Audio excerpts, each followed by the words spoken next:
Donc, nous passons directement à la dernière session poster du thème 2. Donc, du thème 2 sur les molécules et extraits végétaux bioactifs de l'extraction à l'incorporation dans l'aliment. Donc, ça sera de la communication affichée 59 jusqu'à la communication affichée 64. L'enrichissement de la mayonnaise par l'incorporation de la pelure de tomate sous forme de poudre. La transformation industrielle de la tomate génère de grandes quantités de ce produit non utilisé, constitué essentiellement de graines et de pelures. Ces déchets sont d'excellentes sources d'antioxydants naturels, d'où l'importance de leur utilisation comme additif alimentaire. Ce travail a visé la valorisation de la pelure de tomate séchée broyée par son incorporation dans la formulation de la mayonnaise. D'abord, la pelure de tomate a été séchée dans une étuve à 40 degrés pendant 2 heures, puis broyée et tamisée dans un tamis à farine. La poudre obtenue a été incorporée dans la mayonnaise à des différents taux, varient de 0% jusqu'à 10%. Puis les mayonnaises obtenues ont été soumises à des analyses sensorielles en utilisant 2 tests, test de préférence et le test d'intensité.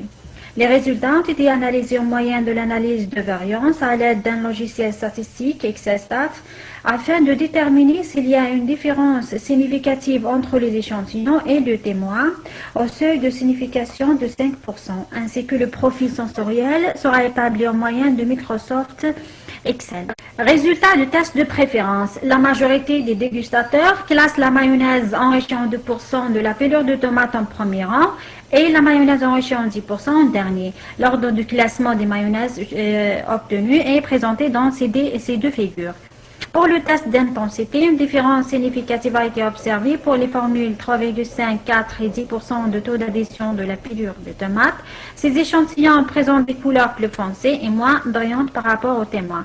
Pour la texture à la cuillère, les mêmes échantillons présentent une diminution significative du caractère fluidité et élasticité et une augmentation significative de l'odeur et de la saveur de tomate dans ces échantillons par rapport aux témoins. Conclusion. Les mayonnaises obtenues ont montré des caractéristiques organoleptiques assez proches avec des distinctions quant à l'aspect visuel, couleur, brillance, fluidité et élasticité, et la saveur et l'odeur de tomate. Une différence significative n'a été observée pour les autres attributs.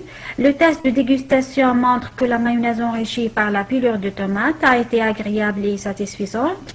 Le test de préférence a montré que la majorité des dégustateurs ont préféré la formule de mayonnaise à 2% de taux d'incorporation de la pelure de tomate. Donc ce travail est une initiation pour l'incorporation de la pelure de tomate séchée broyée dans la mayonnaise.